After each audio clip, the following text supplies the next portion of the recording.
ভালো আছো। আজ আমি তোমাদের সামনে একটা নতুন ভিডিও নিয়ে আসলাম। ভিডিওটা খুবই ইম্পর্টেন্ট। যারা ক্লাস 10 এ পড়ছো তাদের জন্য তো খুবই ইম্পর্টেন্ট, আর যারা পরীক্ষা দিয়েছো কম্পার্টমেন্টালে তারা কিন্তু তোমরা একটু মিলিয়ে নাও এমসিকিউতে কে কত পেয়েছো। আমি এমসিকিউর আনসার কি সব দিয়ে দিচ্ছি। দেখো আমি সিটা দিচ্ছি, এ বি সি ডি সব কিন্তু কোয়েশ্চন সমান, একটু মিলিয়ে নেবে কিন্তু।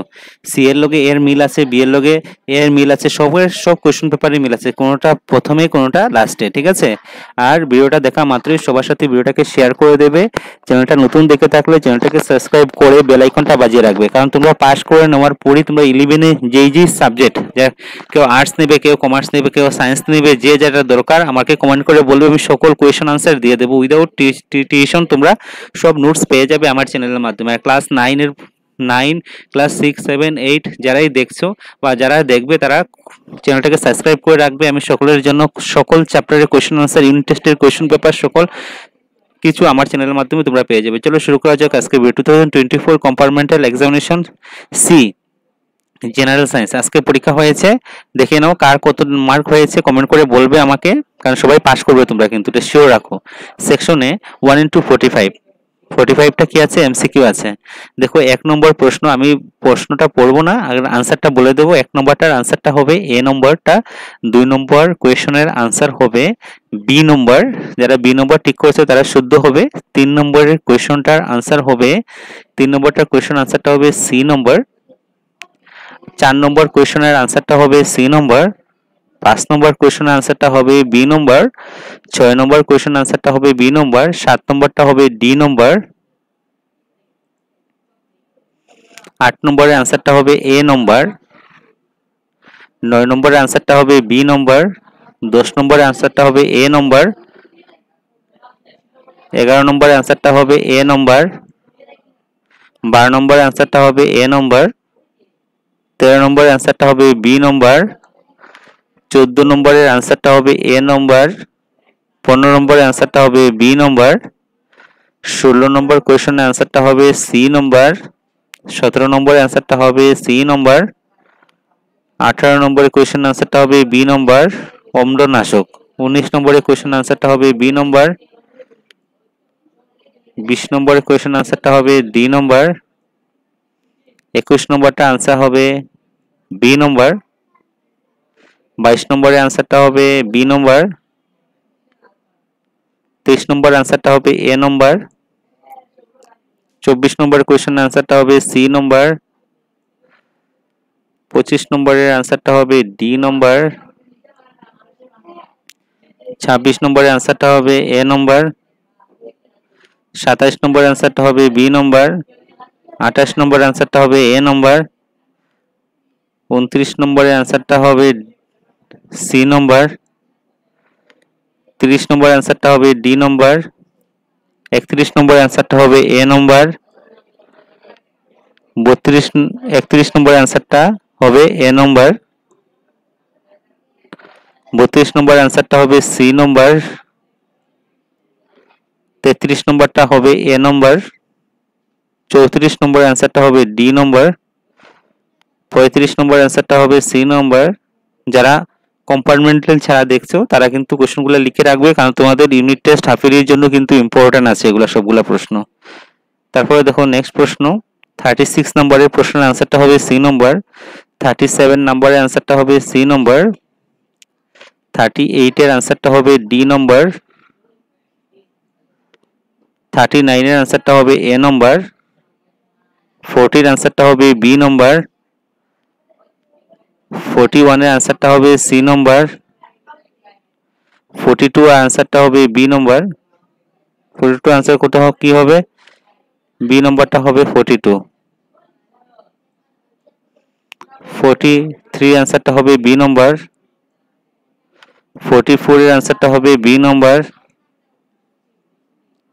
45 এর আনসারটা হবে ডি নম্বর। এগুলো সব কোশ্চেন আনসার আমি আনসার দিয়েছি, মিলিয়ে নেবে।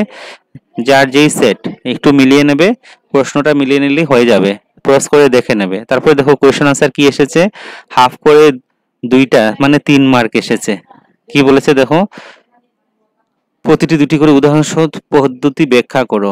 কি আছে দেখো, চর্বি দুগ্ধীকরণ আর ক্ষয়ীভবন, প্রথম চ্যাপ্টার থেকে এসে। অধঃক্ষেপণ বিক্রিয়া বলতে কি বুঝো, তুমি একটি উদাহরণ দাও। 1+1 2 মার্কে। প্রশমন বিক্রিয়া কি, কাপড় ধোয়ার সোডা এবং বেকিং সোডার দুইটি করে ব্যবহার লিখো। 1+1+1 3 মার্কের এসেছে। পতিত জল বিদ্যুৎ সরবরাহ না করে কিন্তু বৃষ্টির জল কেন করে, ব্যাখ্যা করো, 2 মার্কের। ভেরি ইম্পর্টেন্ট কিন্তু এগুলা তোমাদের জন্য। জলের অনুপস্থিতি অ্যাসিড অ্যাসিড ধর্ম প্রদর্শন করে না, ব্যাখ্যা করো। তারপরে দেখো, ইলেকট্রন স্থানান্তরণের মাধ্যমে Na2O MgO এর গঠন ব্যাখ্যা করো, 2 মার্কে এসেছে। রাসায়নিক ধর্মের উপর ভিত্তি করে কিভাবে ইথানল এবং ইথানোয়িক অ্যাসিডের পার্থক্য করতে পারো, 2 মার্ক এসেছে। একজন স্বাভাবিক দৃষ্টিসম্পন্ন মানুষের নিকট দূরবিন্দু কি, 2 মার্ক এসেছে। বৈদ্যুতিক মোটর ব্যবহারের নীতি লিখো। বৈদ্যুতিক মোটরে ব্যবহার হওয়া 2 প্রকারের ডিভাইসের নাম লিখো, 2 মার্ক এসেছে। সৌর কুকার ব্যবহারে দুটি সুবিধা অসুবিধা উল্লেখ করো। তারপরে দেখো নেক্সট, দৃষ্টির জন্য আমাদের একটির পরিবর্তে দুটি চোখের প্রয়োজন হয় কেন, 2 মার্কে এসেছে। তারপরে 1 দৈর্ঘ্য এবং এ প্রস্থ তারের 4 ওহম একটি পদার্থ 1/2 দৈর্ঘ্য 2 অ্যাম্পিয়ার প্রস্থচ্ছেদের তারের রোধ কি হবে। তারপর নক্ষত্র ঝিকিমিকি বা মিটমিট করে কেন, ভেরি ইম্পর্টেন্ট প্রশ্ন। তারপরে ত্রিভুজাকৃতি গ্লাসের প্রিজমের মধ্য দিয়ে একটি আলোক রশ্মি প্রতিসরণ হওয়ার পর নির্গত কোন বিচ্ছরণের কোণের রশ্মির চিত্র অঙ্ক করে দেখাও, হাফ মার্ক এসেছেন।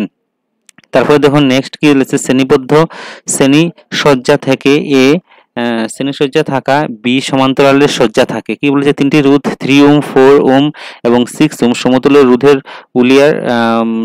রোধের নির্ণয় করতে হবে, যেগুলি রোধের শ্রেণীসজ্জা থাকে এবং সমান্তরাল সজ্জা থাকে। তারপরে দেখো নেক্সট আরেকটা অঙ্ক, কি হচ্ছে, দুটি বৈদ্যুতিক বাল্বের ভেতর বৈদ্যুতিক বাল্বের কি বলেছে দেখো,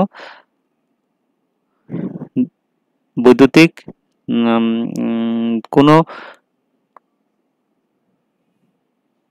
কোন বাল্বটির রোধ বেশি হবে, বাল্ব দুটির রোধের অনুপাত নির্ণয় করো। নেক্সট প্রশ্ন, বনাঞ্চলের সংরক্ষণের ক্ষেত্রে তিন ধরনের অংশীদারের নাম লিখো। জীবাশ্ম ইন্ধনের উপর সংক্ষিপ্ত টিকা লিখো। তারপরে উদ্ভিদের অনুবর্তিত গুণ সম্বন্ধিত গতি বা কিছু সংখ্যক উদ্দীপকের প্রতি জানানো সাড়াগুলি কি কি, এইগুলি কিভাবে সংঘটিত হয়। তারপরে নেক্সট, একজন ব্যক্তির দেহের বৃদ্ধি কিসের দ্বারা নিয়ন্ত্রিত হয়, কৈশোরকালে এই নিয়ন্ত্রণকারী বস্তুটি কম মাত্রায় নিঃসরণ হলে তার ফল কি হতে পারে। নেক্সট প্রশ্ন, স্নায়ু বা পেশি কলা ছাড়া লজ্জাপতি লতার মতো কিছু উদ্ভিদ স্পর্শ করার সঙ্গে সঙ্গে উদ্দীপনার প্রতি কিভাবে শীঘ্রই প্রতিক্রিয়া জানায়। নেক্সট, মেন্ডেলের মতো প্রভাবী অথবা অপ্রভাবী বলতে কি উপযুক্ত উদাহরণ সহ বর্ণনা করো। নেক্সট, মেন্ডেলের পরীক্ষার সাহায্যে চারিত্রিক বৈশিষ্ট্যগুলি স্বতন্ত্রভাবে কিভাবে প্রভাবিত হয় বর্ণনা করো। নেক্সট, যৌন এবং অযৌন প্রজননের মধ্যে পার্থক্য দেখাও। যৌন প্রজনন প্রক্রিয়ার সুবিধা বেশি কিভাবে। নেক্সট প্রশ্ন, পার্শ্বকোষসূচক কি, এই পার্শ্বকোষীয় কার্য কি, আমাদের পাকস্থলী অ্যাসিডের ভূমিকা কি। তারপর উদ্ভিদের দেহে খাদ্য এবং অন্যান্য দ্রব্য পরিবহনের বিষয়ে আলোচনা করো। এটা হলো পুরো কমপ্লিট কোয়েশ্চন পেপার, তোমাদের আলোচনা করে দিয়েছি। প্রশ্নগুলো খাতাতে লিখে শিখে নেবে, কারণ ইউনিট টেস্ট, প্রি টেস্ট পরীক্ষা এবং ফাইনাল পরীক্ষা তো আসতে পারে কম্পার্টমেন্টাল পরীক্ষার প্রশ্ন থেকে। ভেরি ইম্পর্টেন্ট কিন্তু, সকল 10 স্টুডেন্টকে বলছি।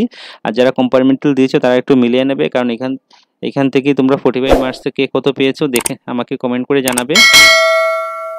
এটা লাইক করতে কিন্তু ভুলবে না, সবাইকে বলছি এটা লাইক করে দেবে প্লিজ। একটা